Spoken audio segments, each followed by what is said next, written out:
નમસ્કાર મિત્રો,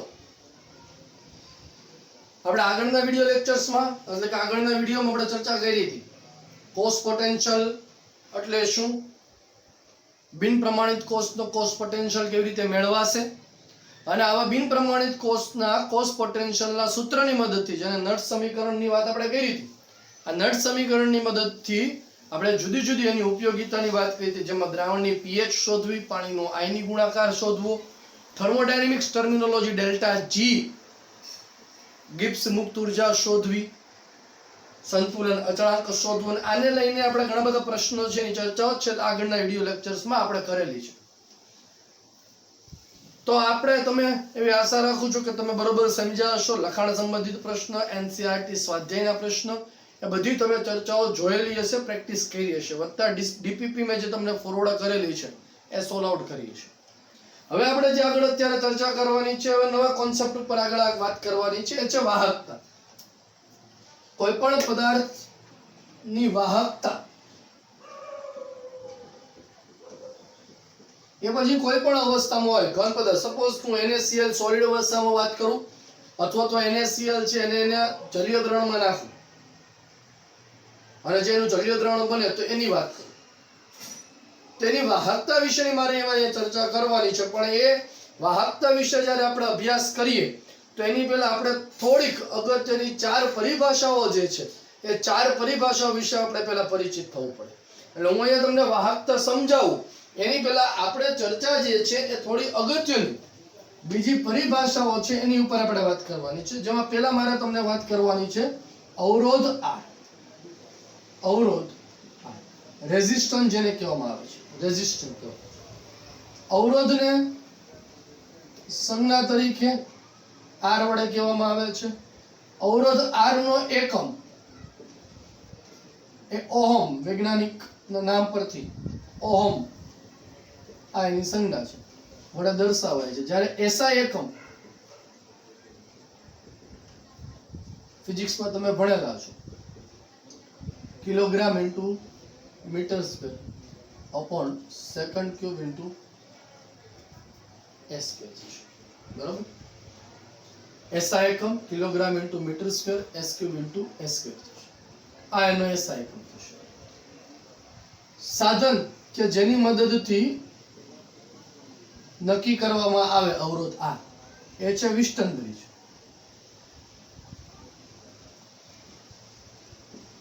વિસ્ટન બ્રિજ નામના સાધનની મદદથી નક્કી કરવામાં આવે. ઓહમનો નિયમ તમને ખબર છે કે અવરોધ વાહક પદાર્થના વાહકતાનો અવરોધ R એ તેની લંબાઈ L ના સમપ્રમાણમાં અને આડછેદના ક્ષેત્રફળ એના વ્યસ્ત પ્રમાણમાં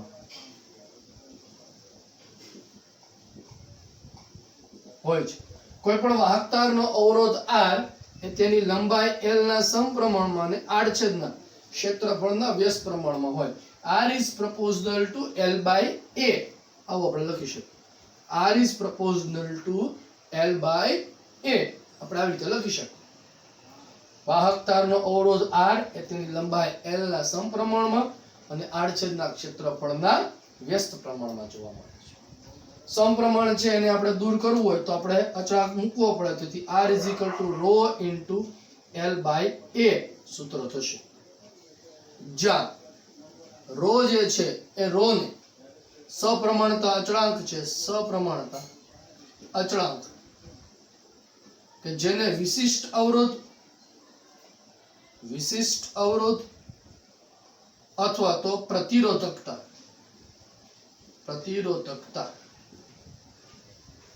કહેવાય છે. રો ઇઝ ઇક્વલ ટુ શું થશે? સપ્રમાણતા અચળાંક, વિશિષ્ટ અવરોધ અથવા તો પ્રતિરોધકતા તરીકે ઓળખવામાં આવે છે. તો આ અવરોધની જે વાત આપણે તે અવરોધની વાત કરી. હવે વાત કરીએ બીજો પર્યાય એ વિશિષ્ટ અવરોધ અથવા તો પ્રતિરોધકતા. વિશિષ્ટ અવરોધ अथवा प्रतिरोधकता रोनी વાત बरोबर। तो आ समीकरण जे તમને દેખાય છે એમાં રો ને જો કરતા તમે બનાવો તો રો ઇઝ ઇક્વલ ટુ શું લખી શકો r into a by l લખી શકાય। રો ને કરતા બનાવો એ સામેની બાજુ જશે અપોન l। તેથી એવું કહી શકાય કે એકમ લંબાઈ અને આડછેદનું એકમ ક્ષેત્રફળ ધરાવતું અને આડછેદનું એકમ ક્ષેત્રફળ ધરાવતા વાહક તારના અવરોધને તેની અવરોધકતા અથવા પ્રતિરોધકતા કહેવાય છે। એકમ લંબાઈ અને આડછેદનું એકમ ક્ષેત્રફળ ધરાવતા વાહક તારના અવરોધને તેની અવરોધકતા અથવા તો પ્રતિરોધકતા તરીકે ઓળખવામાં આવે છે। તેથી આપણે એવું લખી શકાય કે rho is equal to r, કારણ કે a અને l બંને એકમ એટલે સેમ થશે, કેન્સલ થઈ જવાનું છે। એકમની જો વાત કરીએ આપણે તો એકમ કેવી રીતે મેળવશું તો કે rho is equal to r અવરોધ, અવરોધનો એકમ શું થશે તો કે અવરોધનો એકમ થશે ઓહમ, ઓહમ ઇન્ટુ ક્ષેત્રફળ એટલે મીટર સ્ક્વેર અપોન લંબાઈ l એટલે શેમાં થશે મીટરમાં, કેન્સલ થઈ જશે। તેથી એકમ શું થશે એનો એકમ ઓહમ ઇન્ટુ મીટર। હવે મીટર ને મારે જો સેન્ટીમીટરમાં કન્વર્ટ કરવું તો આપણે લખી શકાય ખરી કે 1 ohm into metre is equal to 100 ohm into centimetre. તો 1 તેથી 1 ઓહમ ઇન્ટુ સેન્ટીમીટર છેદમાં આવી જશે 1 ના છેદમાં 100 ohm into metre. So 1 ohm centimeter is equal to 0.01 ohm into meter। 1 ohm into centimeter is equal to 0.01 ohm into meter। MCQ માટે આ યાદ રાખો। આ બધી વસ્તુ ઓલરેડી તમે ફિઝિક્સમાં બધું ડિટેલમાં અભ્યાસ કરેલો જ છે, પણ છતાં આપણે અહીંયા ચર્ચા કરીએ છીએ એટલે બધી વસ્તુ નોંધ જરા તમારી નોટ્સમાં કરી રાખજો, જેથી કરીને વાંચવામાં સરળતા રહે અને સમજાય। તો વિશિષ્ટ અવરોધ પ્રતિરોધકતાની વાત કરી, અવરોધ R ની વાત કરીએ। હવે આપણે આગળ વાત કરીએ છીએ કે અવરોધ R નો વ્યસ્ત એટલે એને કહેવાય છે એની વાહક પદાર્થની વાહકતા। અવરોધ R નો વ્યસ્ત એટલે એને આપણે કહેશું એની વાહકતા, બરોબર।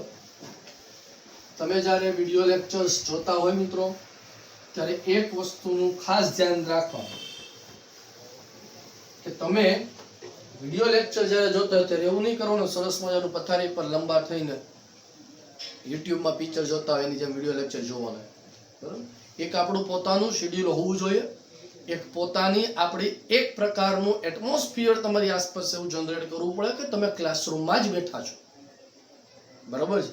તો આ એક તમારી જાતે સેલ્ફ આ વસ્તુ તમારે જનરેટ કરવી પડે કે તમે જ્યાં બેસો છો ત્યાં પોતાની નોટ્સ સાથે લઈને બેસો, બુક સાથે લઈને બેસો, જે મટીરિયલ તમારી પાસે હોય એ બધું લઈને સાથે બેસો અને વિડિયો લેક્ચર સાથે જોતા જાઓ, સમજતા જાઓ, નોટ્સ બનાવતા જાઓ, બોર્ડ વર્ક પર જે કામ થાય છે એની નોટ્સ બનાવતા જાઓ સાથે સાથે અને સમજતા જાઓ। ન ખબર પડે ને પછી શિક્ષકોનો સંપર્ક કરો તમે।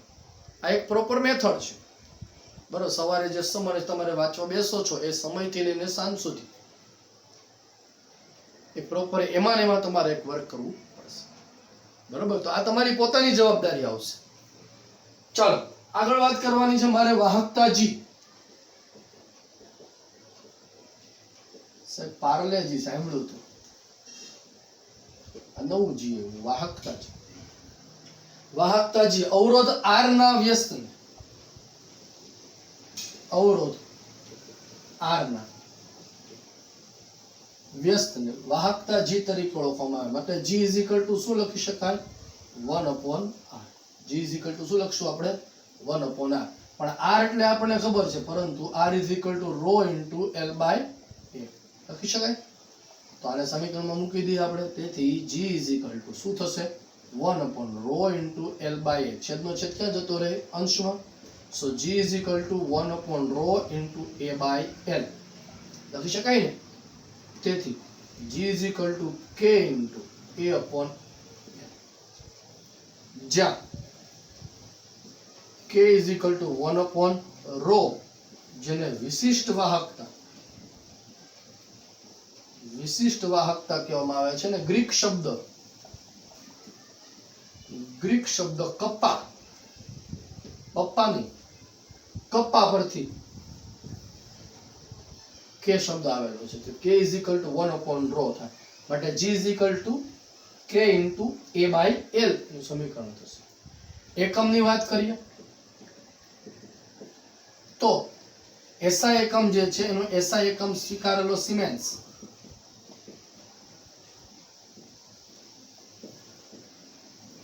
S. SI એકમ એનો સુધારેલો S, સિમેન્સ S સ્વીકારેલો S થશે SI, બરોબર છે. તો આ વાહકતા અને વાહકતા G is equal to શું થશે? અવરોધ R નો વ્યસ્ત, માટે G is equal to 1 upon R. R ની સમીકરણ ખબર છે, rho upon L by L સમીકરણમાં મૂકો છો તો 1 upon rho into A by L. 1 upon rho એટલે એને કહેવામાં આવે છે વિશિષ્ટ વાહકતા. ગ્રીક શબ્દ કપ્પા પરથી ઉતારેલો છે. So G is equal to શું થશે? K into A by L થશે. ક્લિયર છે સમીકરણ તમારા મગજમાં? ઓકે, ચાલો હવે વાત કરીએ વિશિષ્ટ વાહકતાની. જો આ બધી જ વસ્તુઓ છે ને મિત્રો પરીક્ષા માટે, સોરી ન્યુમેરિકલ્સ માટે બહુ અગત્યની છે, અને આના ન્યુમેરિકલ્સ બધાના મિક્સ થઈને એક ફાઇનલ ન્યુમેરિકલ્સ નીકળે છે જેની આપણે ચર્ચા કરશું.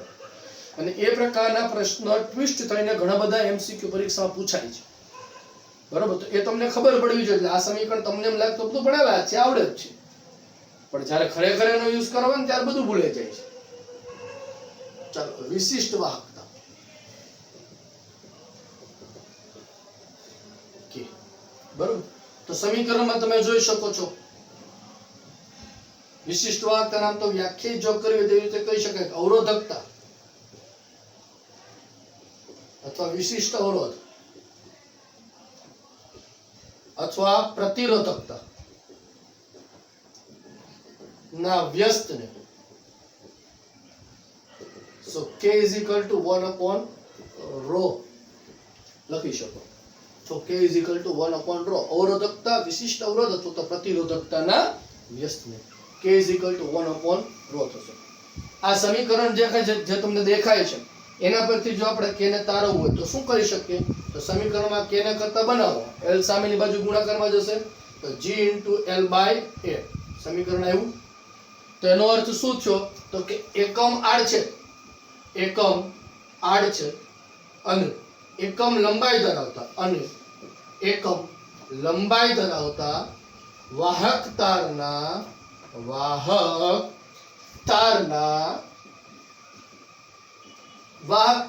તારની વાહકતાને વિશિષ્ટ વાહકતા તરીકે ઓળખવામાં આવે. માટે K is equal to શું લખી શકો તમે? K is equal to G. એકમની જો તારવણી કરીએ તો એકમ is equal to કેવી રીતે લખી શકું?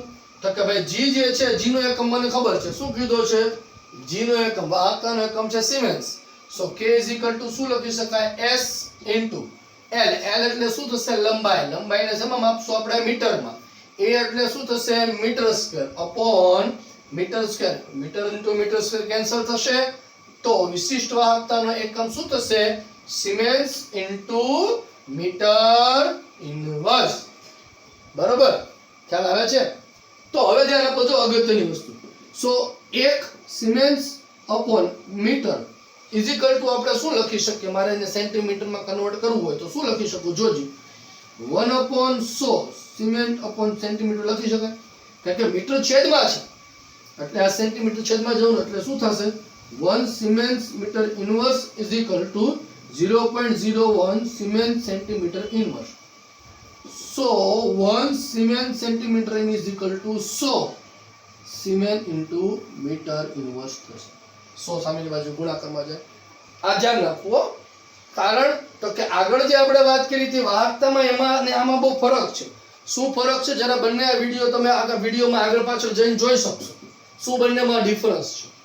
તો આ જે વસ્તુ છે એ વસ્તુ ખાસ નોંધ કરવી કે અહીંયા મીટર છેદમાં છે એટલે છેદમાં લીધું છે આપણે, બરોબર છે.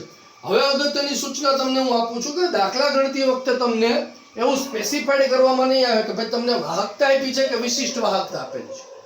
ધારો કે કોઈ રકમ આપેલી છે કે ભાઈ કોઈ એક વાહકતાર છે, એ વાહકતારની વાહકતા એ XYZ એટલી ફલાણી છે. કારણ કે વિશિષ્ટ વાહકતાને પણ વાહકતા તરીકે ઓળખવામાં આવશે ઘણી જગ્યાએ ન્યુમેરિકલ્સ. તો એને વાહકતા G ગણવી કે વાહકતા K ગણવી ખબર કેમ પડે સાહેબ? તો એ ખબર ક્યાં પડવાની છે તમને? એના એકમ પરથી. ક્યાંથી ખબર પડવાની છે? એકમ પરથી. એવું કીધું હોય કે કોઈ વાહકતાર છે, એની વાહકતા 100 સિમેન્સ ઇન્ટુ મીટર ઇન્વર્સ છે, તો ત્યાં કોની વાત કરેલી છે? વિશિષ્ટ વાહકતા. પણ એવું કીધું હોય કે ધારો કે કોઈ વાહકતાર છે, એની વાહકતા 100 સિમેન્સ છે, સિમેન્સ છે, તો શું થશે? વાહકતા G થશે. ખ્યાલ આવ્યો? તો આ બંને વચ્ચેનો જે છે એ બંને વચ્ચેનો મુખ્ય ફરક છે, એ તમને ખ્યાલ હોવો જોઈએ. બરાબર? તો આ ચાર પરિભાષાઓ એ આપણે કોઈ પણ વાહક પદાર્થની વાહકતા સમજવા માટે અગત્યના પર્યાયો છે. આ ચાર પર્યાયો એ તમારા માટે ખૂબ અગત્યના છે, એટલે એને વ્યવસ્થિત સમજવા ન્યુમેરિકલ્સમાં ચારે ચારની વસ્તુઓ છે ખૂબ કામ આવવાની છે. ચાલો હવે વાત આપણે કરવાની છે વાહક પદાર્થોનું વર્ગીકરણ. દરેક પદાર્થની વાહકતા જુદી જુદી. હું સોડિયમ ક્લોરાઇડની વાહકતાની વાત કરું ઘન અવસ્થામાં, સોડિયમ ધાતુની વાત કરું, બેરિયમ ધાતુની વાત કરું, મેગ્નેશિયમ ધાતુની વાત કરું, તો આ જે ઘન પદાર્થો છે એ ઘન પદાર્થોની વાહકતામાં એક વિશાળ રેન્જ તમને જોવા મળે છે. ખૂબ વધુ મૂલ્યથી નીચા મૂલ્ય તમને જોવા મળે છે. તો આવા પદાર્થોને વાહકતાની આધારે, તેની વાહકતાના આધારે પદાર્થોનું 3 ભાગમાં વર્ગીકરણ કરેલું છે મિત્રો. પદાર્થની વાહકતાને આધારે એને 3 ભાગમાં વર્ગીકરણ કરેલું છે. કેટલા ભાગમાં વર્ગીકરણ કર્યું છે? 3 ભાગ. સુવાહક, અવાહક, અર્ધવાહક. સુવાહક, અવાહક અને અર્ધવાહક, આ 3 ભાગમાં આપણે એને વર્ગીકરણ કર્યું. તો સુવાહક પદાર્થ કોને કહેશું? તો કે જે પદાર્થની વાહકતા, જે પદાર્થોની વાહકતા ખૂબ વધારે હોય. સુવાહક પદાર્થ કોને કહેશું? જે પદાર્થોની વાહકતા ખૂબ વધુ હોય એ બધાને સુવાહક કહેવાય. તો અવાહક પદાર્થ કોને કહેશું? તો કે જે પદાર્થોની અવાહકતા ખૂબ ઓછી, વાહકતા ખૂબ જ ઓછી હોય તો તેને અવાહક પદાર્થ કહેવાય. અને અર્ધવાહક પદાર્થ કોને કહેશું? તો કે જેમની વાહકતા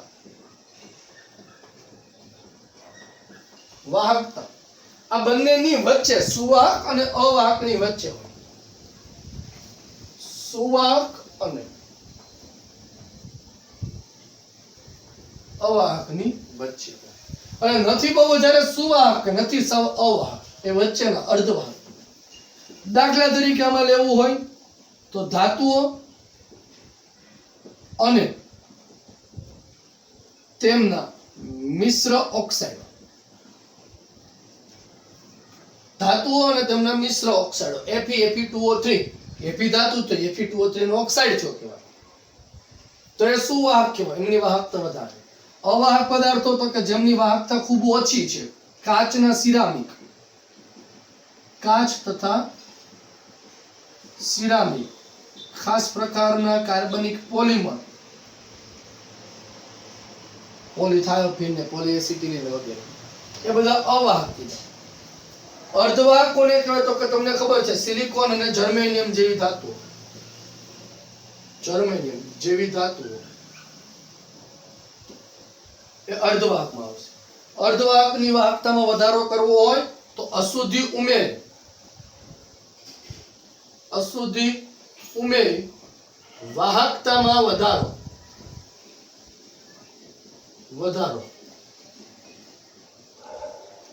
કરી શકાય છે. અર્ધવાહક પદાર્થોની વાહકતા વધારવા માટે એમાં અશુદ્ધિ ઉમેરીને વાહકતા વધારી કરી શકો છો. આ ક્રિયાને ડોપિંગ તરીકે ઓળખવામાં આવે છે.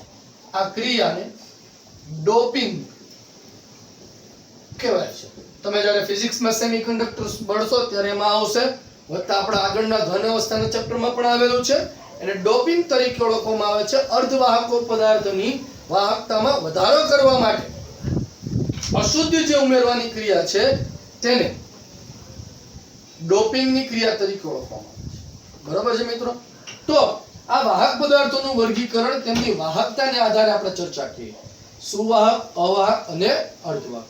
હજી એક પ્રકાર વાહક પદાર્થોનું છે એમની અવરોધકતા અથવા તો પ્રતિરોધકતાને આધારે કહેવાય. એટલે ખરેખર વાહકતાને આધારે વર્ગીકરણ નથી થયું કહેવાય. વાહકતાને આધારે તો ત્રણ જ પ્રકાર, પણ હજી એક પદાર્થનો પ્રકાર પડે છે એ છે અતિ સુવાહક પદાર્થ. અતિ સુવાહક પદાર્થ કોને કહેશું? તો કે જે પદાર્થોની પ્રતિરોધકતા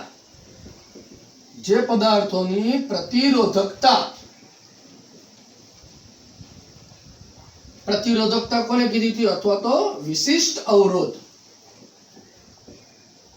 અવરોધકતા જે કયો એ તો સરખું થયું, શૂન્ય હોય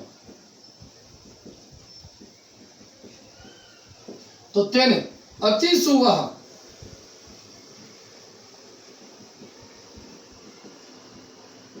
કહેવાય છે.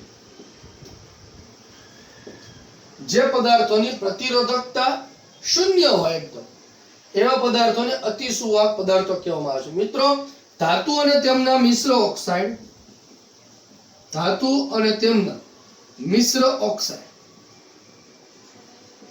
એ નીચા તાપમાન કેટલું આવશે? તો કે 0 થી 15 કેલ્વિન. નીચા તાપમાને 0 થી 15 કેલ્વિન જેટલા તાપમાને અતિ સુવાહક તરીકે વર્તી શકે. જ્યારે કાચ અને સિરામિક જેવા પદાર્થો એ ઊંચા તાપમાન એટલે કેટલું તાપમાન? 150 કેલ્વિન થી વધુ ટેમ્પરેચર. ધાતુ અને મિશ્ર ઓક્સાઇડ નીચા તાપમાને, કાચ અને સિરામિક જેવા પદાર્થો ઊંચા તાપમાને. નીચું તાપમાન કેટલું? 0 થી 15.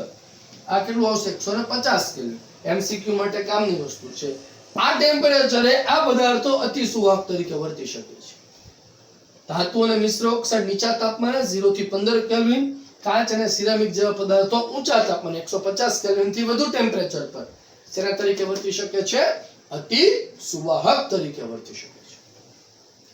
ખ્યાલ આવ્યો?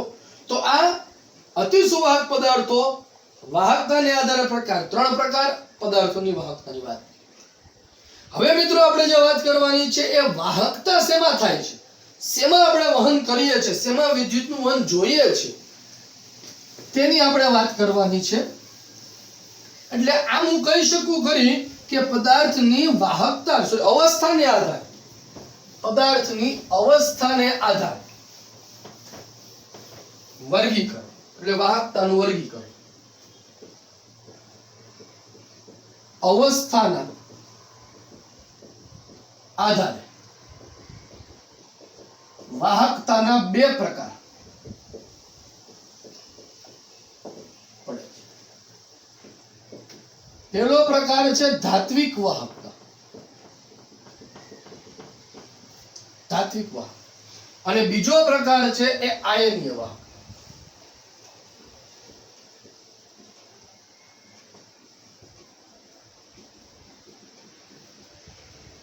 ધાત્વિક વાહકતા અને આયનની વાહકતા આ બે પ્રકાર પડે છે. કોને આધારે? તો કે પદાર્થની અવસ્થાને. ધાત્વિક વાહકતા અથવા તો આયનની વાહકતા કોને કહેશું આપણે?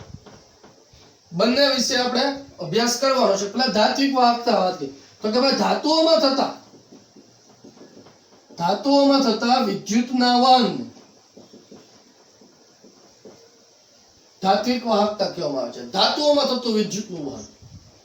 ધાતુનો ટુકડો છે એમાં એક છેડે તમે વિદ્યુતનું વોલ્ટેજ આપો ને બીજા છેડે સુધી પ્રસરણ પામે છે તો એને ધાતુની વાહકતા થઈ કહેવાય. ધાત્વિક વાહકતા શેના કારણે થાય છે આ વાહકતા? તો કે તેના બંધારણમાં રહેલા તેના બંધારણમાં રહેલા મુક્ત ઇલેક્ટ્રોન, જેને સંયોજકતા કક્ષાના ઇલેક્ટ્રોન, સંયોજકતા કક્ષાના ઇલેક્ટ્રોન કહેવાય છે, ના આધારે વહન થાય છે. કઈ કઈ બાબત ઉપર આધાર રાખે છે અથવા તો અસર કરતા પરિબળો. પેલું સૌથી અગત્યનું પરિબળ તો કે ધાતુના બંધારણ પર. ધાતુના બંધારણ અથવા તો એના સ્વભાવ કે પ્રકૃતિ પર કયા પ્રકારનું બંધારણ જોવા મળે છે.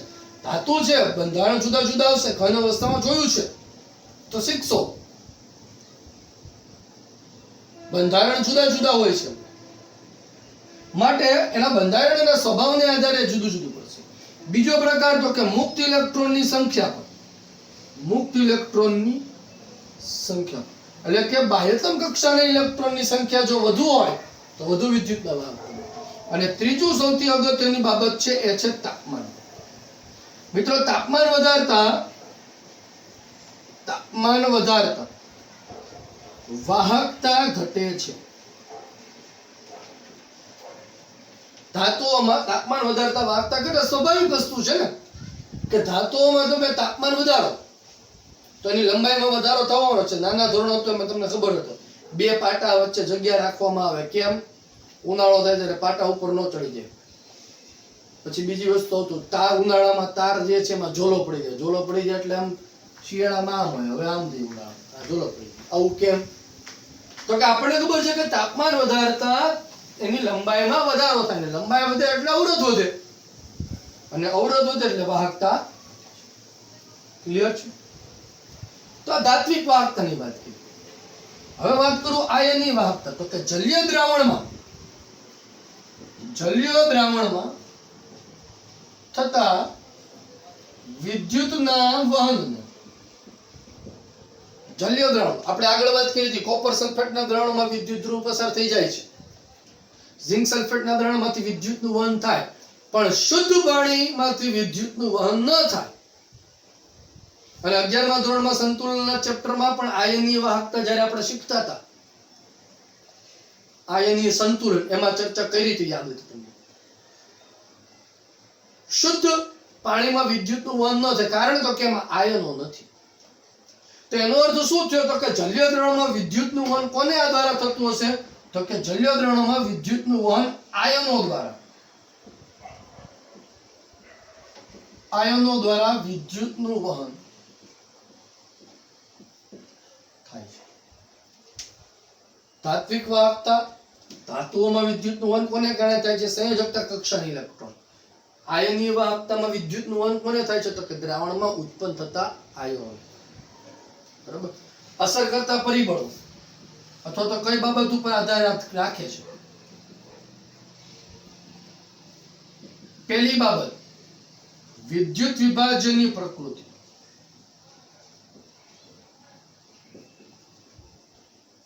સ્વભાવ. વિદ્યુત વિભાજ્ય પદાર્થ તમે કેવો ઉમેરો છો? પ્રબળ વિદ્યુત વિભાજ્ય છે, નિર્બળ વિદ્યુત વિભાજ્ય છે, વિદ્યુત અવિભાજ્ય પદાર્થ છે. ધોરણ 11 માં સંતુલનમાં બધું વસ્તુ તમે શીખેલા છો, તો તેના ઉપર આધાર. બીજી બાબત તો કે ઉત્પન્ન થયેલા આયનોના કદ અને તેની જલયોજન ક્ષમતા. જલયોજન ક્ષમતા આપણે સમજીએ. જો મિત્રો, અહીંયા આ વિદ્યુત વિભાજનનું દ્રાવણ ધારો કે ભરેલું છે. આ એક વિદ્યુત ધ્રુવ, આ બીજો વિદ્યુત ધ્રુવ. અહીંથી બાહ્ય ઉચ્ચ વિદ્યુત વોલ્ટેજ ધારો કે હું આપું છું. હવે અહીંથી આમ વિદ્યુતનું વહન થાય, પણ હવે અહીંયા જે ઇલેક્ટ્રોન કે વિદ્યુત આપણને પ્રાપ્ત થયો, અહીંયા આ છેડા સુધી લઈ જવાનું કામ કોણ કરશે? તો કે આયનો આંગળી પકડી લઈ જશે. સમજાવેલું છે 11મા ધોરણમાં. આ છેડાથી આ છેડા સુધી કોણ લઈ જવાનું છે? તો ઉત્પન્ન થતા આયનો. જો કદ નાનું હશે તો ઝડપથી થશે, મોટું હશે તો ઝડપથી થશે નહીં. બીજી જલયોજન ક્ષમતા કોને કહેવાય? તો કે આયનોની આસપાસ પાણીનું આકર્ષણ. જો જલયોજન ક્ષમતા વધુ હશે તો પાણીનો જથ્થો વધુ હશે તો મૂવમેન્ટ થઈ શકશે નહીં આયનો. તો નીચી જલયોજન ક્ષમતા હોય તો વાહકતા વધુ જોવા મળે. ત્રીજું, દ્રાવકની પ્રકૃતિ પર. દ્રાવકની પ્રકૃતિ અને તેની સ્નિગ્ધતા પર. દ્રાવકની પ્રકૃતિ અને તેની સ્નિગ્ધતા. દ્રાવક કોણ છે? શેમાં નાખો? ભલે વિદ્યુત વિભાજે તો મીઠું નાખો છો, પણ હવે તમે પાણીમાં નાખો છો કે તેલમાં નાખો છો, વાહકતા જુદી જુદી આવવાની છે, સ્વાભાવિક છે ને. બરોબર. વિદ્યુત વિભાજ્ય પદાર્થનો જથ્થો, વિદ્યુત વિભાજ્ય પદાર્થનો જથ્થો અથવા તો સાંદ્રતા. નિર્બળ વિદ્યુત વિભાજ્ય એટલે મંદ વિદ્યુત વિભાજ્ય હશે તો ઓછું થશે, વધુ હશે તો વધુ થશે. અને ચોથું, તાપમાન પર. તાપમાન પર. તાપમાન વધારતા, તાપમાન વધારતા વાહકતા ઘટે છે. અહીંયા શું? તાપમાન વધારતા વાહકતા વધે છે. સોરી, અહીંયા ઘટે છે, અહીંયા શું આવશે? વધે છે. તાપમાન વધારતા વાહકતા વધે છે. કેમ? તો કે તાપમાન વધવાનું એટલે આયનીકરણ વધવાનું છે, અને આયનીકરણ વધ્યું એમ વાહકતામાં શું થવાનું છે? વધારો થવાનો છે. ચાલે આવો દરેકને.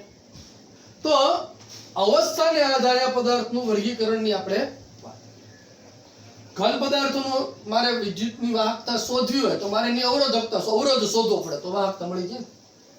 તેના માટે શું કરવું પડે? તો કે સીધું ઘન પદાર્થને પરિપથ સાથે, વિસ્ટન બ્રિજ સાથે જોડી દો તો તમને મળી જાય. વિસ્ટન બ્રિજ તમે જોયેલો છે, પ્રેક્ટિકલ કરેલો છે. પણ હવે જ્યારે આયનીય પદાર્થોની મારે વાહકતા કરી શોધવી હોય તો મારે કેમ જોડવું? વિસ્ટન બ્રિજ સાથે ડાયરેક્ટ દ્રાવણને જોડી દેવાય તો દ્રાવણના છેડે ડાયરેક્ટ ડૂબાડી દેવાય, ન થાય. તો એટલી સરળતાથી જેટલી ધાત્વિક વાહકતા નક્કી થાય, ધાતુઓમાં વિદ્યુતનું વહન નક્કી થાય, એટલી સરળતાથી આ દ્રાવણોમાં વિદ્યુતનું વહન નક્કી ન થાય. શું તકલીફો પડે છે અને નિરાકરણ શું, એ આપણે આના પછીના વિડિયો લેક્ચરમાં જોશું. આના પછીના વિડિયો લેક્ચર્સમાં આપણે આના વાહકતા માપવા માટેનો વાહકતા કોષ, વાહકતાના પ્રકારો, મોલર વાહકતા, સીમિત મોલર વાહકતા અને એને રિલેટેડ દાખલાઓ, ન્યુમેરિકલ્સ, આની આપણે પ્રેક્ટિસ કરવાની. બરાબર. તો આની ડીપીપી એ ડિસ્ક્રિપ્શનમાંથી ડાઉનલોડ કરી લેવાની આજના લેક્ચર્સની. બરાબર. અને પ્રેક્ટિસ કરવાની છે. ન ખબર પડે ત્યાં પૂછજો.